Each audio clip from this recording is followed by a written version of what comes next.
Bom dia, boa tarde, boa noite, dependendo do horário em que vocês vão abrir esse arquivo. Em tempos de coronavírus, temos que buscar soluções para que não haja descontinuidade no processo de construção de conhecimento de vocês. E essa foi a solução encontrada: comentarmos os slides que serão apresentados, tal como faríamos na nossa sala de aula. Estamos, como todos sabem, na disciplina de análise e gerenciamento de riscos. E hoje nós vamos tratar de duas sessões, a 1.2, introdução ao planejamento de riscos, e a 1.3, apresentação dos tipos de risco. Todos sabem, né, da necessidade de se planejar para se ter um bom resultado. Vocês serão futuros gestores de segurança. Vão estar constantemente lidando com risco.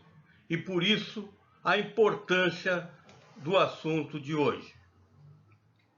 Vamos lá. É uma forma nova. Confesso que eu nunca fiz isso, mas vou fazer o melhor possível que eu consiga. Esse é o trabalho em grupo apresentado na aula passada, cuja solução vocês deveriam trazer para esta aula, se fosse presencial, e nós discutiríamos as soluções de vocês. Como não isso era possível, eu vou apresentar a minha solução e deixo a vocês a avaliação e comparação com as soluções próprias.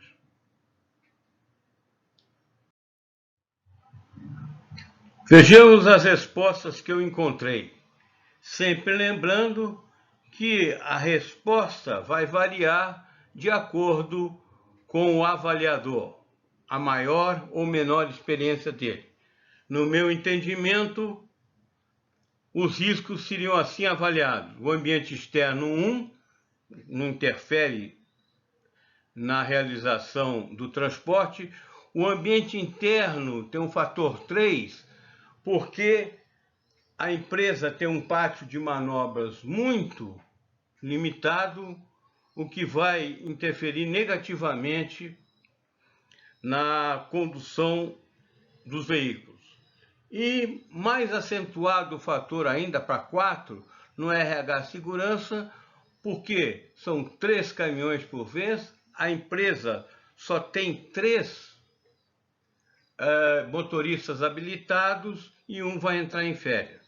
Os meios organizacionais não oferecem maiores problemas, os meios técnicos ativos, eu dei 2, já que não vai haver guarda externa, e os meios técnicos passivos também não interferem. A média desses fatores é 2. Passemos então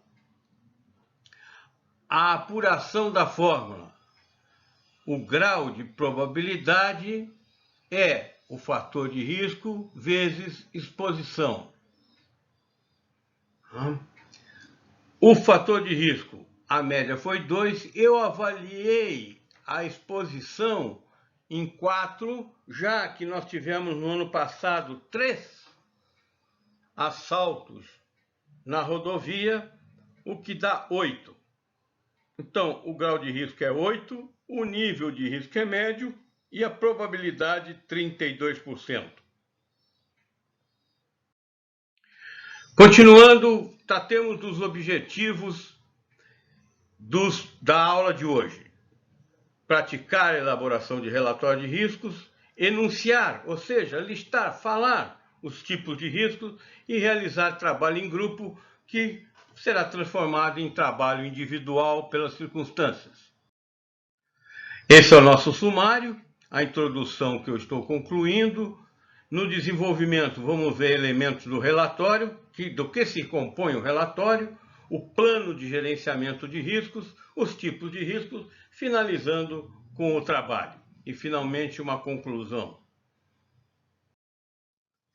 Antes de abordarmos o nosso assunto, é muito interessante que tratemos dos níveis de planejamento. Existem 3 níveis de planejamento, de produção, de decisão. O primeiro nível é o nível operacional, também chamado chão de fábrica, o nível que caracteriza o fazer, em que o técnico é o executor. Ele trabalha sempre no curto prazo, ou na maioria das vezes no curto prazo, e é específico. O nível tático é o nível gerencial, o nível intermediário, o nível que faz a ligação entre o operacional e o estratégico. No plano tático, já se começa a perguntar onde e como. É onde estão os gerentes, os coordenadores, trabalham no médio prazo. E, finalmente, o plano estratégico. O plano estratégico é integrado pelo presidente, por sócios, diretores, aqueles que vão planejar o horizonte da empresa. Estratégia exige o olhar para o longe, o olhar no longo prazo. As decisões do planejamento estratégico interferem em muito no campo tático e operacional e mudam a vida da empresa. Por essa razão, uma decisão estratégica deve ter tomada com muito cuidado. E é interessante que cada um saiba em que nível trabalha, para não ir além do que pode e causar problemas no trabalho. Seguindo, tratamos então dos elementos do relatório. Quais elementos compõem um relatório?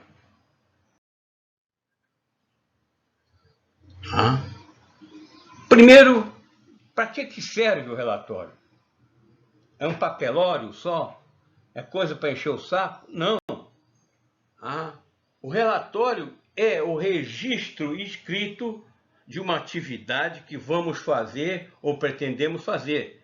Ele descreve em que pé está o andamento do processo, como a previsão para o futuro, entre outras coisas, para que a alta gestão, o nível estratégico, compreenda o andamento do projeto.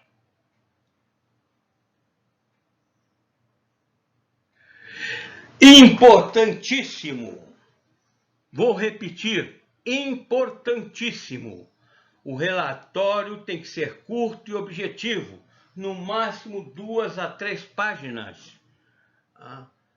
O gestor em nível estratégico não tem muito tempo para ficar lendo calhamaços e calhamaços de papéis. Exerçam seu poder de síntese, façam um relatório curto, claro e conciso e terão muito mais resultado. Vocês podem incluir no relatório gráficos, imagens, cores, tudo que facilite o entendimento. É até melhor. Ele é composto de introdução, desenvolvimento e conclusão. Aquilo que for mais volumoso, mapas, descrições, o que for maior você põe como anexo, que o interessado vai ler se quiser. Vejamos então a introdução como deve ser. Ela dá informações prévias, prepara o leitor para o desenvolvimento que é o core, o centro do relatório. Várias coisas podem constar nela. Localização geográfica, a finalidade do trabalho, essa é importante, tem que constar para que se saiba para que está se trabalhando naquele projeto, parte interessada, metodologia empregada, o que você acha necessário. Tem que fazer o leitor se interessar pelo que vai ler, garantir que ele vá ao desenvolvimento. No desenvolvimento, tem que ser objetivo e completo. Aqui está o problema. Ser objetivo e ser completo. Falar pouco e dizer tudo. Exercitem a capacidade de serem objetivos, de serem concisos, escrevendo pouco, dizer muito. Isso é importante. Um outro aspecto que tem que atender a ISO 31000 e as normas reguladoras, se forem o caso. Tá? A ISO 31000 tem um modelo de relatório lá. Conteúdo aborda o cenário e a problemática. O cenário é a parte geográfica, temporal do problema que está sendo abordado. E a problemática é o que vai ser tratado. Tipo, se você vai falar sobre as possibilidades da empresa de fazer aquele transporte de carga perigosa lá para Valparaíso, no Chile, você tem que descrever o cenário. Tá? Nós vamos sair de Uruguaiana, vamos cruzar parte da Argentina, a estrada é assim, assim, assado na Argentina. Para passar para o Chile, tem que passar pelo Passo de Los Andes, pode ser complicado no inverno, exige tratamentos especiais. Tal. Quando chegar no Chile, em Santiago, assim, você descreve, você coloca o leitor em contato com o que vai ser encontrado no trajeto. E a problemática? Ora, vocês vão transportar um produto perigoso, altamente tóxico, e uma estrada onde já houve assaltos. Então são dois problemas que têm que ser descritos. Deve constar características do entorno da empresa, como a empresa é, sua capacidade, o que ela faz. Que metodologia vocês usaram para análise de risco? Quais foram os riscos levantados? Gráficos de eventos já ocorridos, possibilidade da ocorrência de eventos, probabilidade, vamos ter que calcular essa probabilidade. Lembre-se, ocorreram 3 assaltos na estrada argentina no ano anterior, as estatísticas criminais e a identificação dos postos de força de segurança. Na conclusão, a conclusão é o fecho. Você não pode concluir sobre algo que você não falou no desenvolvimento ou na introdução. Isso é o mais importante. Você tem que concluir sobre o que apresentou na introdução e particularmente no desenvolvimento. A conclusão tem que ser curta e eu saliento que você só fala sobre o que foi apresentado. E, finalmente, os anexos, você coloca tudo que é mais volumoso e que pode dificultar a leitura. Planta, tabela, gráfico grande, etc. Mapas. Então, esses são os 3 elementos do relatório: introdução, desenvolvimento e conclusão. A introdução leva o leitor a se interessar pelo conteúdo do relatório. O desenvolvimento aborda o problema diretamente. E a conclusão é onde você expõe seus pensamentos sobre o que apresentou. Passamos ao item seguinte da nossa aula, que é o plano de gerenciamento de riscos. Primeiro, sempre cabe uma definição. O que é risco? Nós já vimos, mas sempre é bom lembrar que risco é a probabilidade de alguma coisa acontecer. No plano de gerenciamento de risco, imagine que você é um malabarista. De um lado da prancha você tem o risco, do outro a estratégia. E você vai ter que se equilibrar adequadamente entre um e o outro. O plano de gerenciamento de risco trata das diretrizes para a prevenção e tratamento de riscos. Ele deve ir ao encontro e não de encontro ao negócio. O gestor de segurança tem que entender que a segurança é a atividade meio numa empresa, a não ser que seja uma empresa de segurança, obviamente, mas numa empresa normal, a segurança é uma atividade meio. E nenhum executivo gosta de atividade meio, porque produz gasto e não gera recursos. Então, o plano tem que ser muito bem bolado para ir ao encontro, ou seja, ir em direção ao que pensa a direção da empresa. E não de encontro, não bater de frente com ele pensa. Óbvio que a segurança absoluta vai exigir um monte de recursos e de medidas que se tornarão tão caras que as deixem inviável. Então é sempre procurar o sábio meio termo, nem tanto ao mar, nem tanto à terra. Isso é esta gangorra que o bonequinho está fazendo.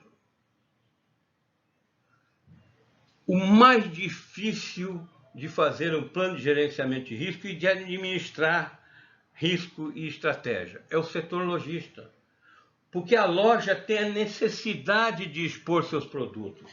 Tem que colocar o produto à mostra, você não pode trancar o produto no cofre. Ele tem que estar lá, aparente. O cliente tem que tocá-lo, tem que conhecê-lo. É característica nossa isso. E, no entanto, fazendo isso, você abre muitas oportunidades de risco. Para cada risco, uma solução de prevenção ou de contingenciamento. Lembrando sempre de seguir o modelo da ABNT, Associação Brasileira de Normas Técnicas. Então, identificado um risco, como eu vou fazer para minimizar esse risco, para conter esse risco, ou até para aproveitar esse risco. Isso tem que estar no plano de gerenciamento. Continuando,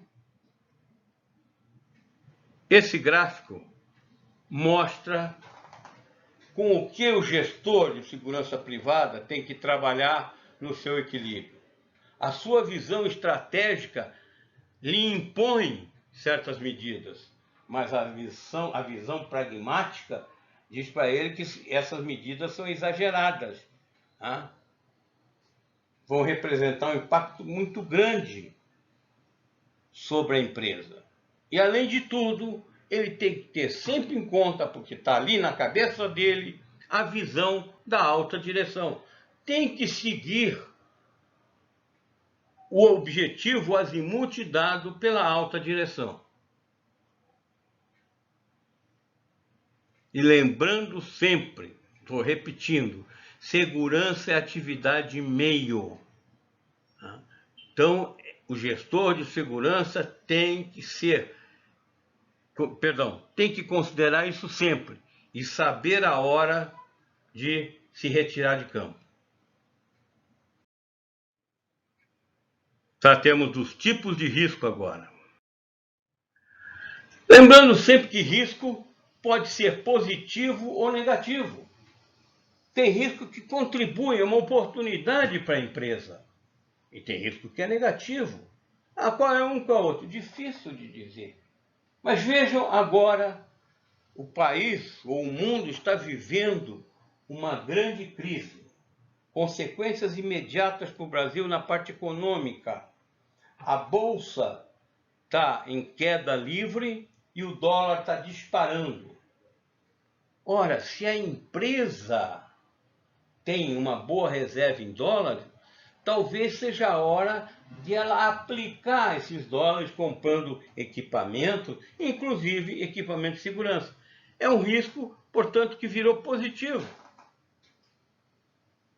E seria negativo se a empresa tivesse no seu ativo uma grande quantidade de ações, sendo que a bolsa está despencando dia a dia. Um outro conceito muito importante é que não existe risco zero. O risco no mínimo é 1, porque sempre há uma parcela de risco. E, óbvio, cada atividade tem risco diferente. Esse pessoal que está fazendo um salto livre, observe que eles estão com pé de pato.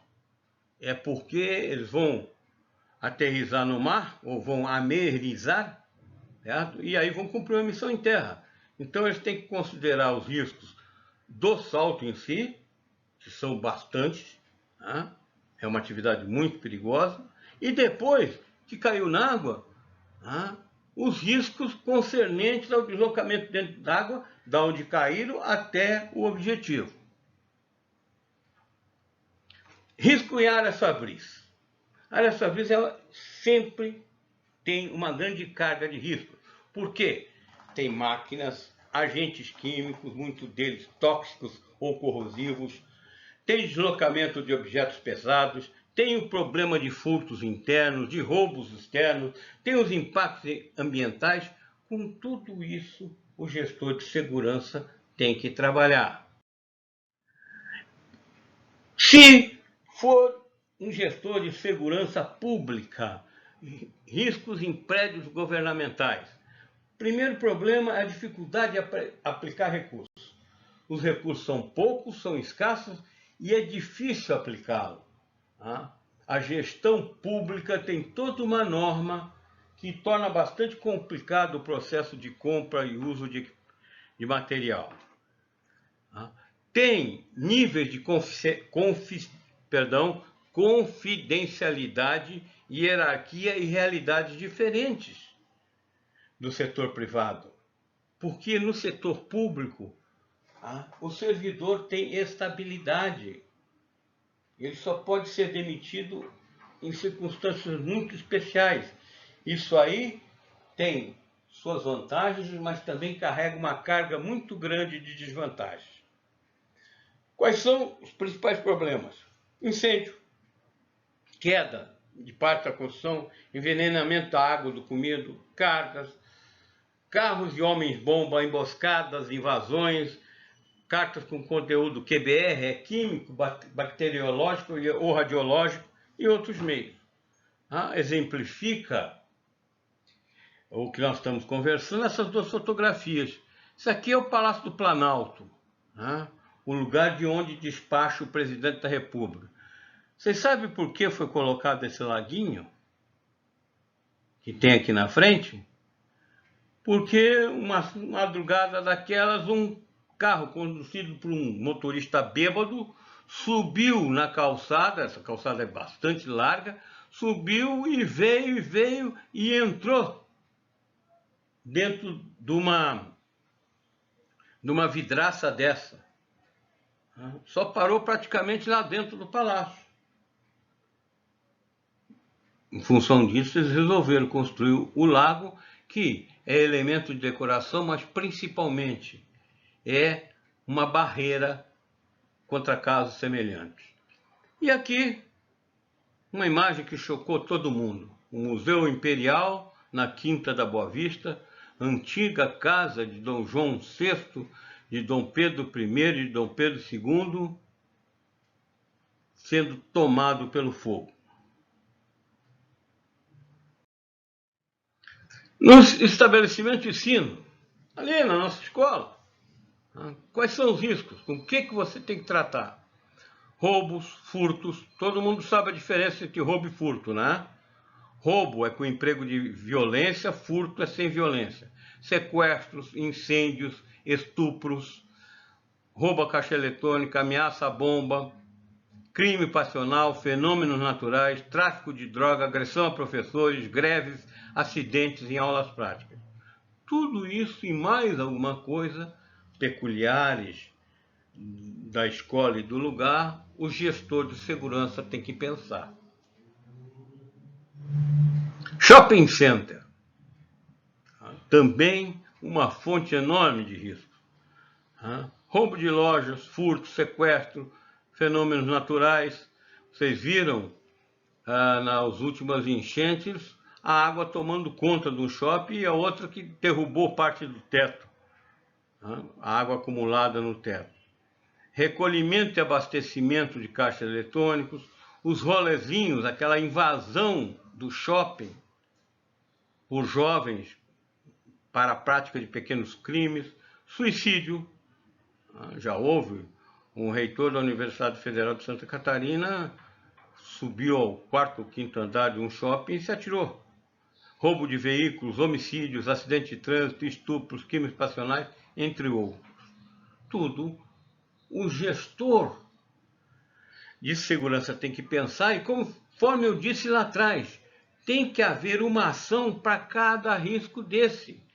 Ora, se ocorrer um furto, o que o lojista tem que fazer, o que o funcionário do lojista tem que fazer, o que os seguranças têm que fazer, o que o chefe da segurança tem que fazer, tudo tem que estar descrito e tudo tem que ser treinado para ser bem aplicado.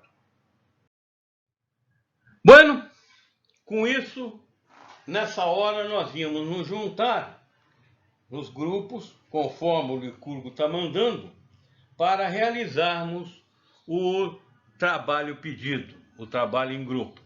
Como não existe a possibilidade de juntarmos os grupos, nós vamos fazê-lo de forma individual.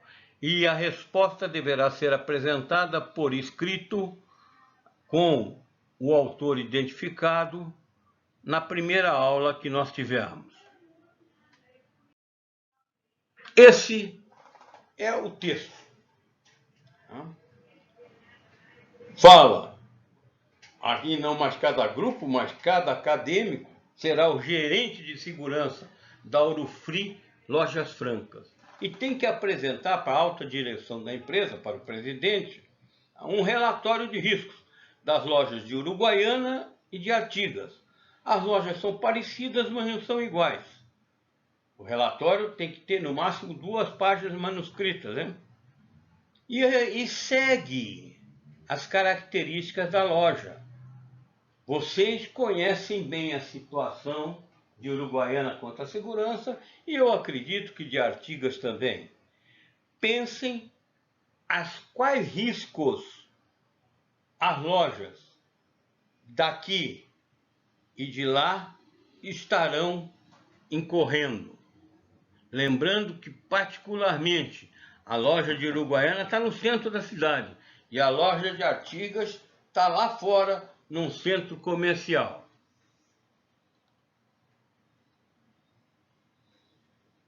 Destacando que o relatório vai ser entregue na primeira aula presencial que tivemos. Nós encerramos a jornada de hoje de um aspecto novo. Peço desculpa por eventuais erros cometidos, mas eu não ensaiei, nem devo ensaiar, para que vocês tivessem acesso ao conteúdo a tempo e a hora. Boa sorte e espero vê-los na semana que vem.